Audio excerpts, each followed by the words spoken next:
E aí pessoal, beleza? Eu vim compartilhar uma solução que eu achei pro barulho na parte traseira do Celta. Há quase 3 anos eu procuro um barulho que vem, parece que da tampa do porta-malas, do tampão. Eu não achava por nada. Olhei até os amortecedores, troquei os batentes da tampa do porta-malas para ver, às vezes estava gasto, né? E nada, nada, nada.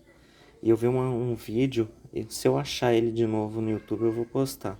Mas eu achei um vídeo de um cara falando que era problema no imposto, né? E na verdade o problema era.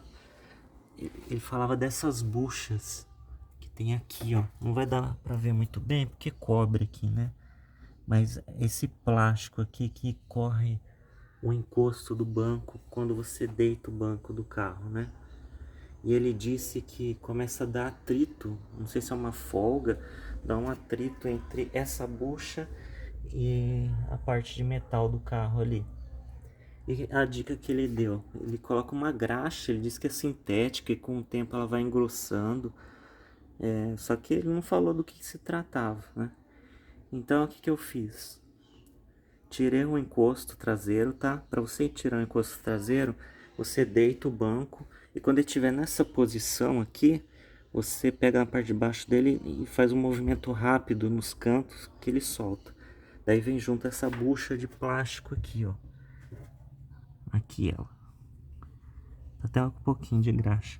Então o que que eu fiz? Eu peguei graxa branca mesmo que eu tinha aqui e coloquei, né, no local onde vai encaixado essa bucha plástica. Passei um pouquinho de graxa também no trilho onde corre o encosto do banco e coloquei de novo. Gente, sem brincadeira, eu até esqueci do barulho hoje. Andei com o carro de manhã na hora do almoço e nada do barulho. Sumiu. Pelo menos pra mim aqui deu certo. Dei uma olhada nos seus aí, tá bom? Valeu.